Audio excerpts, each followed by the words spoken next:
Salutations. The car is running in case you hear any background noise. I have the air on and I'm underneath a tree because it's very hot right now. And I was gonna go into the store, Old Navy, to go walk around just to see, just check to see if there's any clearance and also to stay out of the heat. And then somebody gave me another donation, and I was driving and I heard the weird, it sounded like change falling out of my pocket, and I thought, what did I just break? I was like, what happened? I know I look crazy, my hair's everywhere. Okay, so yeah, my hair is a mess today, and all I did was roll out of, I did shower up and everything before bed, but then I don't really like to shower during the day. It seems like a waste. Then I just want to shower up right before bed so that I'm nice and clean. Although I hate when I get my clothes everywhere and like touching everything on people's seats and whatnot. I have a thing about germs, and people have always said I was weird about it, but I was like, no, let me tell you. I actually ran into a couple at the Whole Foods. As I was sitting there eating, their baby was turned around in his little, it was an attachment seat that goes directly to the table that holds the baby. And I was like, that's amazing. That's great invention, to help with sanitation. So I looked at the baby. He was playing around, turning around, and he was 13 months old, so he was making faces and things like that. There was another little boy too earlier than that I sat and I was actually eating at that time. The secondary time that I'm telling you about was later on, when I was just sitting down for a moment before I left. So the little boy was checking me out and whatever, this little baby, and I had some really good encounters with the parents. They were a young couple around my age, I suppose. And the lady's name, she was tall and very pretty, very slender. She was a beautiful mother. And she seemed like she had great temperament with her son and everything like that. But he was, making spit bubbles with his mashed potatoes. And I started giggling. And they said, yeah, it's the hardest thing is not to laugh at him when he's doing it. And I was like, it's great that the parents can keep straight face like that, because you're going to have people that laugh, when you're going out and about. I said, because look at me. And they were actually very encouraging in that way. They asked me if I had any kids, and then I stood up and I was like, well, they're like, oh, I couldn't even see because the other chair was in the way. And so we were discussing, and he was saying, he said that where he works, a majority of the couples there have little girls. And it must be to do with something in the environment that they work in that causes them to have more females. And I said, actually, I was doing, I came across a documentary or read an article about that, where infertility and all this and that is due to environmental pollutants, and that they're actually gauging all of that and doing research statistics on, the chemical damages, environmental hazards that cause these infertility issues with people. So I told them that. I said something about that, and I mentioned too, I said, I guess we're very blessed to help repopulate the earth in that way, because, after the pandemic, we lost so many lives that not everyone is fertile enough to have children. And so Rachel, she was so lovely, and she stood up. I knew that they wanted to get to know one another more, but I ran out of there as quickly as possible, because as soon as we engaged, we had a little bit of conversation, we were talking about this and that. I didn't want them to ask me about the father, because the father was there with his baby and his son and whatever. He was very proud of him and everything. Wonderful, loved it. And then when I don't have anything positive to tell people, that's what hurts everyone. They're like, I had no idea. Please keep your mouth shut and go away. That's what it feels like. And it's always like, I didn't know my story hurt you so much. I already knew that it hurt me. But, so nothing bad happened or anything. I'm just emotional because it's the truth. I can't make friends in that way with wholesome people, because of everything I've lived through, my honest truths, my life story. So, And I get along well with a lot of people, you know, their kids and everything like that. And I was telling you about another little boy. So I told the woman, I said, "You are just beautiful." And I complimented her twice, and I could tell that she was kind of like thrown aback. And then, you know, she said about play dates and things like that, about how they weren't very many, and he was only 13 months old. She went on the topic of saying going to the library. And that's what I did with my daughter. You know, that's the only way I could think about socializing in Hot Springs, was going out to try to find people there at the library when I would take my daughter, and realizing I was still never accepted because I was so overweight and because I looked frumpy, like a frumpy fat mom that was stupid. And in actuality, I was actually more knowledgeable than a lot of the people that I've come in contact with here in the South that are parents. So when I was sitting there eating my food, I decided to get the falafel wrap. There were too many people, I couldn't film myself, and I'm actually grateful that I didn't. So the falafel wrap from Whole Foods, delicious, very nutritious, lots of greens in there. So if you want something really good for you, I would suggest it. One of the wraps was all soggy because it got like the moisture from the vegetables, I guess. But it was actually really good, very wholesome in that way. I'm not saying it's the most flavorful, but it's the best for you, I would say. It was very good. And I had some of the little roast potatoes. This time they were cut in half. So I had some of those out of the hot box, as well as some of the vegetables there, the warm vegetables, some of the carrots they had, and a couple pieces of cauliflower and green beans. Little pepper, the peppers that were in some of it. So I had that, as well as part of a ciabatta roll that is vegan too. They have vegan, is it ciabatta? Is that the, yeah, ciabatta rolls. So I had that, and then I also had a part of a donut, and the other half is still in here. It's just a plain donut. I don't know what's wrong with me that I want sugar all the time. That's just my natural state of being, though. And I realized that there are two types of people in the world. When I looked over and I was chilling there munching on my ciabatta bread, and I look over and these two really skinny hot bitches, no, I'm just playing, really beautiful women were sitting there eating some blueberries out of the container. And I thought, man, I look so disgusting and fat. Most people don't even know if I'm pregnant or not until like I get moving and stand up, and they're like, "That's not going anywhere. That's not moving. That's definitely not just fat."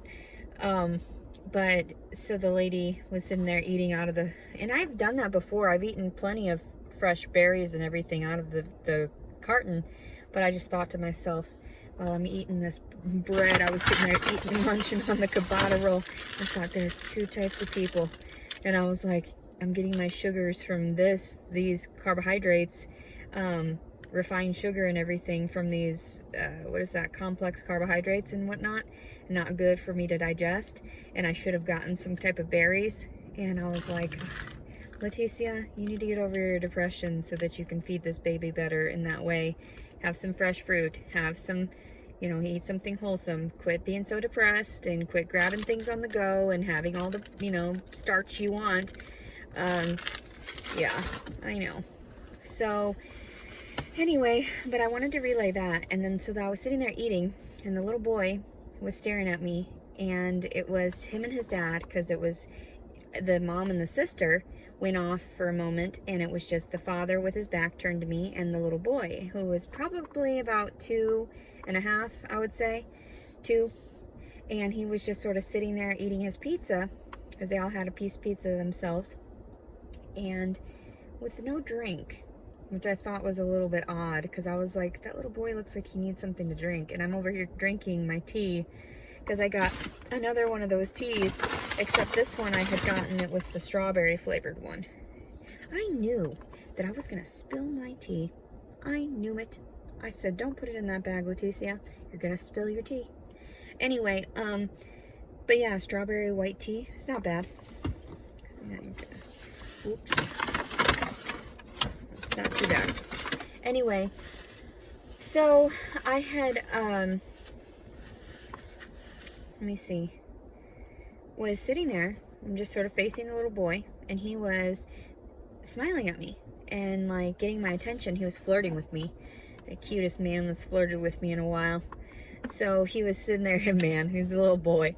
So he was in there eating his pizza and everything and just having fun. And I was like, that's really cute. I'm like, you're a cutie. And so we kept making eye contact, but I don't stare people down like that. I know that it gets really intimidating.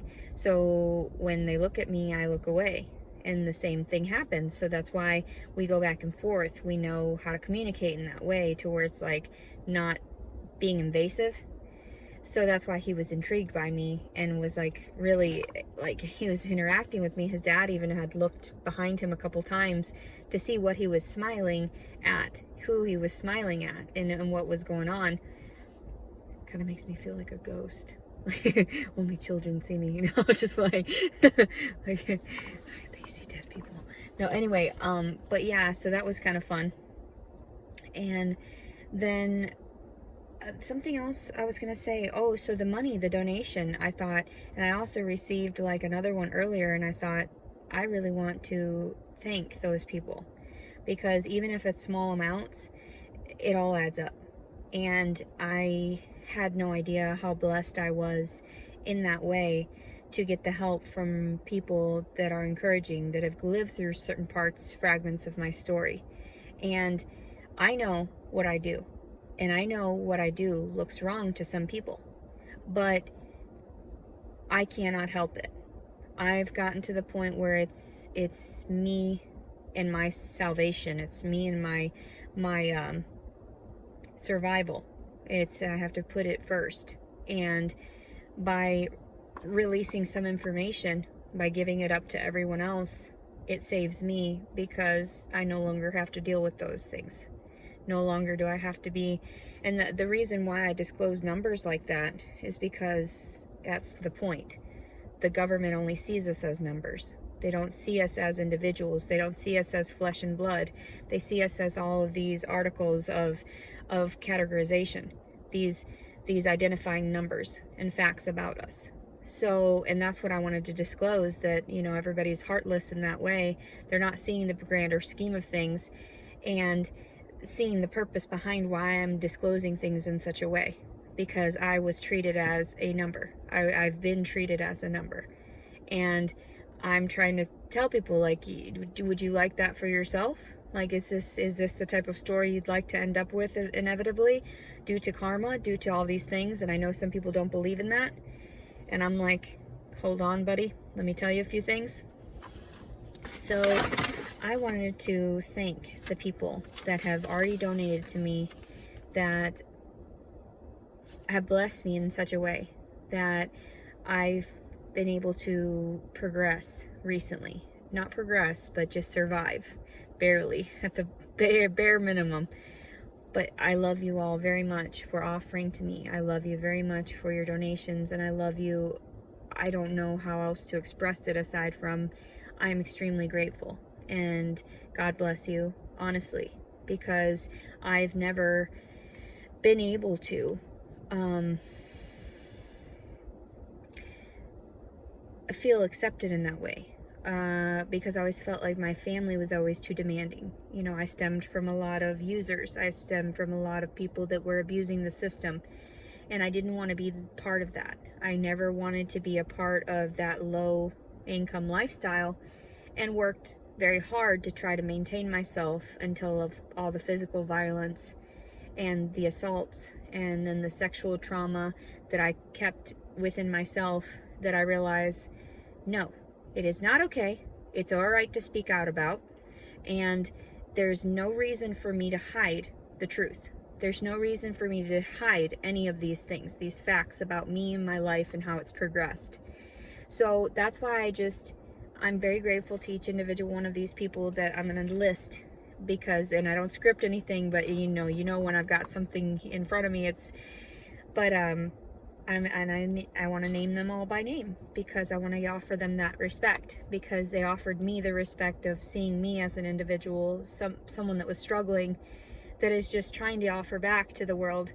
And I know you don't capture all of the donations I offer to other people on video. Believe me, there are videos out there of CCTV cameras that prove that I am not trying to mess with anybody. There are street cameras, there are, traffic lights that know and have captured the things that I relay, as well as, like I said, in the places I go. There's no reason not to offer back to others. It doesn't even matter if they're panhandling and they already have everything that they want. Somebody said, those people with the violin outside of the stores, they're just scammers. Regardless of that, they're still in need. They are still seeking attention in that way, or some type of appreciation or acknowledgement. So if you're there to offer it to them, then they feel like a human being again. They feel you give them a sense of humanity. You give them a sense of belonging. And that's where it's like, I've never felt that either. And I don't want to break myself down to the point of panhandling again, because that's already been done by my family lineage. My father has struggled very hard to get to where he was financially, but that does not negate the fact that he was abusive to his children and his wife, his ex-wife. And I always stood up for those facts, and I always thought, one day I'm going to get you back. One day you're going to find out what, true, what God's true word is, because what you did was not okay. And the way that you manipulated God's words from the Bible to try to help me understand that it was okay for you to touch me, no, it was not. It was never okay. You violated me, and you violated a fragment of God in that way, So I just feel like, I don't want to get into that right now. I'm just relaying my acknowledgments for the donations, and I don't want to get down that path, because then I'm going to get upset. I'm going to start having cramps again. And then somebody said something too about Jason Wallace, and that one that keeps messaging me on there, and I keep leaving the comments up because I want to see where it goes. Not really, but whatever. Just relaying my opinion about things so everyone can acknowledge where I stem from on it. I don't want anything from Jason Wallace. I don't want anything from Thomas. I don't want anything from any of them, whomever the father is. The fact that we weren't in a relationship and got pregnant, that's not okay. Completely not okay. And it's not okay in God's eyes. It's not okay in society's eyes. And I'm not the whore here. I'm not. So, just leave me alone in that way. Jason Wallace, like that one message, the person using that name as a username, they had said something about getting a paternity test. And I was like, there is not going to be a paternity test. I'm not seeking it. I'm not going to seek financial gains from somebody that is the devil. Like, no, thank you. That's signing a contract I don't feel like signing. And this child's life means more to me than that. So, than paper. And so he said something about, you can't, they've got you flagged at all the hospitals in the U.S. that, you're dangerous toward your child. And I'm like, then I won't have the baby in the hospital. I will literally go to the woods. But I doubt that that's actually a thing. I doubt that anybody's looking at me like I'm the criminal for disclosing these things, because there's no actual proof that I've endangered any children whatsoever, ever in my life. So, and never will there be, because in actuality, I've never endangered a child. Never, ever. And so that's funny. That's actually funny that you would even say that to someone that helps save people, that knows CPR. Specifically asked one of the groups that she was in, can we learn about CPR for babies? Because, now I have a new baby. So don't talk to me like you think you know. I took parenting classes voluntarily. So there's a huge difference between me and other people. And that was that I sought that compassion toward my children that other people didn't. And understanding toward my children. And that's why my daughter is the way she is. Not because of her father. Not at all. Because she spent hours upon hours with me when she was very young. And that helped her to excel, to evolve. So anyway, and it's the truth. People know that through psychology. So that's why I just sit back and I'm like, you don't even understand. I gave that child more love than most of the children that I see around me. More attention and affection because she was getting it so much from me. And I bet that was very interesting for her to not have her mom around. I bet that scarred her. I'm going to be completely honest. Everyone was probably like, oh, she's fine. You're making her seem fine. You're making it out to be like she's fine. She will end up with psychological problems later on, and that's what happens when you remove the bitch from the pup from the bitch, you know?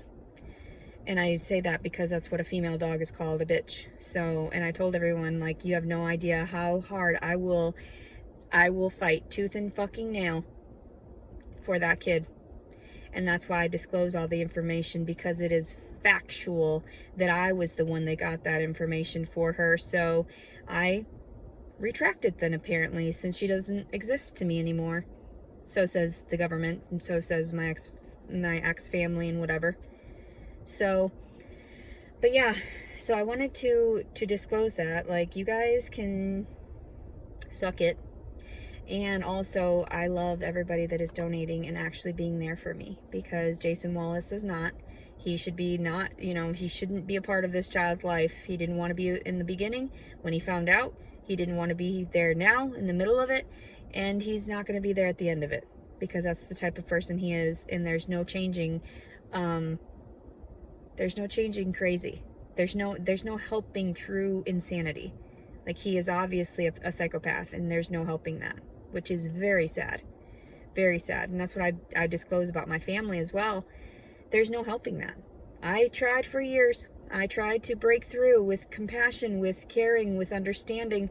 They didn't want to acknowledge that they needed to change. They kept telling me I needed to adapt, and I needed to be, accustom myself to their insanity and their deranged way of thinking and being.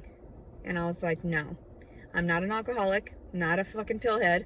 I'm not a crackhead or any of these things, or any of these drug addicts. And I'm sorry, but my pharmaceuticals were nothing compared to the trauma you're putting in, like the abuse you're doing to your own body. And who wants to trust somebody that's already abusing their own body? They don't care about themselves. It's smoking cigarettes, doing drugs, eating unhealthfully, not exercising, whatever. If you're not maintaining your own body, how do you think I'm going to trust you with mine? That's what I think about the doctors as well. How do you think I'm going to trust you with my life when you can barely manage yours? Eesh, yikes. Like this one lady that was messaging me this morning about, I have my own house and children and blah, blah, blah. And I'm thinking, woman, if you've got all that and you're still talking down to someone that has less than you, then you've got some jealousy issues, you've got mental health issues, and you are not happy within yourself because you're reaching out to try to demean someone else. That makes you less than. If you got all this stuff, you should be happy within yourself. You shouldn't go around trolling the internet then. And that's why I tell people, maybe you should step away from the screen for a while, like I do, and go do things. So, and I'm trying to be helpful. I'm trying to love you people. But all you're doing is forcing hate upon me and this baby. And the baby, he feels it. The baby feels you're negative crazy. And I don't like it. I don't like it. So that's why I have to fight back, and I have to tell you people, do you know what's really crazy? The fact that you're leaving comments. The fact that you're harassing me, the fact that you're leaving me emails and, selling my information when in actuality, you can't. There's no way of getting to me. There's no way. How you call the police, how you do this and that. You look like deranged morons for doing that. Do you know what a moron is? Somebody that's incompetent, somebody that doesn't have the competency to regulate themselves in a stabilized manner. That's what I mean. So I'm just so grateful to the people that actually donate and actually love and care for me, because all of this other nonsense, it really weighs me down some days, and I'm like, ugh, do I have to deal with you? I already have enough issues. I already have enough things going on, and a worrying how and where I'm going to have this baby safely to to the point where nobody's going to steal it from me, and nobody's going to actually harm me in the process of me just being myself and having my freedom of speech. So I'm done. I'm done. I'm done. So, to the blessings in my life. Lisa. There's a lot of Lisas for some reason, and it's different Lisas. It's not the same.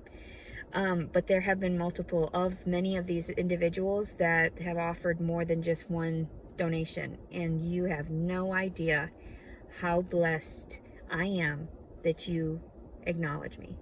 How blessed I feel that God is working through you to help somebody that's inferior, like that's got nothing at this time. Like, you have no idea how grateful I am to you and God, Lisa, Marla, Mary, Amy, the last name Mahajan, William, Candace, Lisa again. Well, I do believe one of those was a multiple of the same person, but different apps. John, Jennifer, Spiritus, which was just one of the names of the corporations, I guess, that was used. Not like corporation, but like or it was some type of weird name, like username type thing. Janine, Jessica, Carrie, Amy, Kathleen, and Kim is one of the usernames. Kim something with some numbers. And then there was one of my friends from high school. She no longer is friends with me. I'm not really sure why. She just sort of cut me out. She offered me a donation many months ago, and I wanted to relay how appreciative I was to Angelica, because she was one of the first people to offer me some compassion, and she said, go get some food for you and your baby. And she reached out through the Facebook post that I had posted, and that was like the only friend that I had. Not even my extended relatives offered to give back. And that's the sad part, is that they know me personally.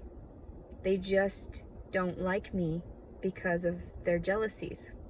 They don't like me because I didn't give to them first. That's why. Because they didn't get enough out of me. And that's the sad part. So I don't know what type of monetary value they place on family and blood and relations and all this and that, but that is compassionless. And I have no idea how they're going to live with themselves, through my story, through my testimony, through all this and that, when I disclose, hey, I asked, and they ignored me. They turned their shoulder, they turned their backs to me because I was speaking out against my father, because I was speaking out against my family, my blood relatives. They didn't see things behind closed doors like I did. They didn't get to witness all the insanity I've lived through already. So, and all the talks we used to have for hours on end, walking around, praying that our father would stop, abusing us, stop being mad at us for no reason, stop, being verbally aggressive as well, and laughing at us and picking on us, and all these things. I've already lived through that humiliation. That's why I didn't want to seek financial gains in any way in this way either, to seek donations. But you have no idea how grateful I truly am. Like, you have no idea. I cry over a lot of these, even the small amounts where I get it, and I don't even realize, like, I feel so blessed. I'm not trying to take advantage of anyone. And if anybody is trying to offer to me in exchange, they're hard on, falling on hard times as well. You have no idea how much of a blessing that is to give back in your low moments. But at the same time, and I've been there, I've done that, where I feel so much better just for having done it, even if it puts me out, I'm very grateful. It has helped stabilize me financially in this way to keep me going. You just have no idea how grateful I am to you and to God and to everything. I'm going to try not to get all my tears on camera because I know everybody hates that. But I'm just so very, I feel blessed. I feel very, very grateful. I don't even know what the words right now, because now I have enough money to go and watch a movie. So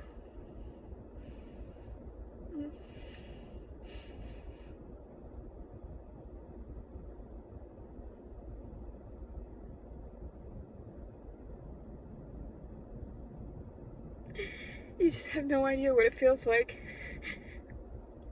to feel nothing, to be neglected like nearly your whole life. Nobody hears you or cares about your personal, wants and things.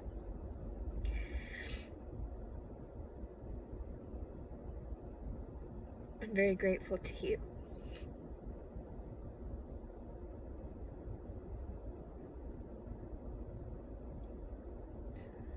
And I don't put on a show for the camera. That's why it hurts so badly that I capture my tears, because it's so embarrassing. But if you were to give me in person,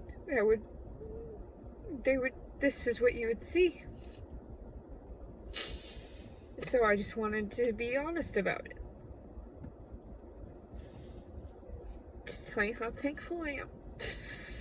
Because everything always comes at a price. At least when I was getting gifts before. That's why I didn't like gifts. That's why I stayed away from them. I always thought, what do you want from me?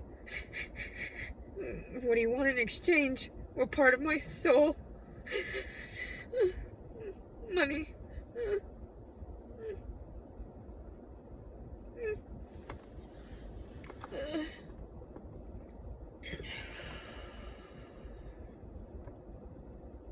Material things mean nothing. If you have nothing to strive for in this world, and mine is just to be a good person and to give back where I can. To be taken from so many times after I've offered, that really hurts. That's why I decided to make these videos and search for my child in that way. Because I still don't know if she truly exists anymore. I don't know. I don't get photos. I don't get updates.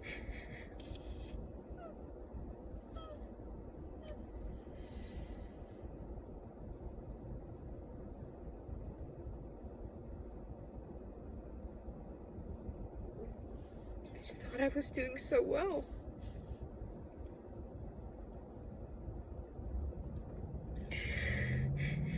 And even now, like I say, I'm doing so well. I know I'm not doing the best,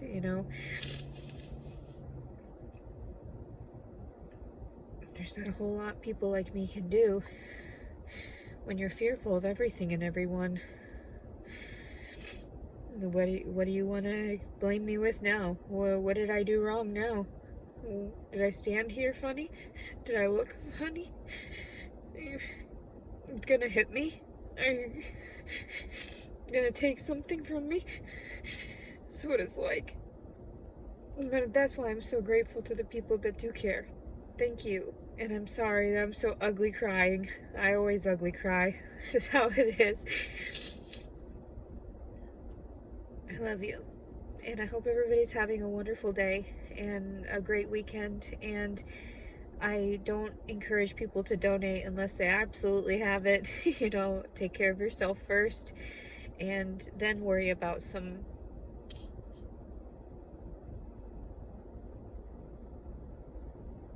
like me.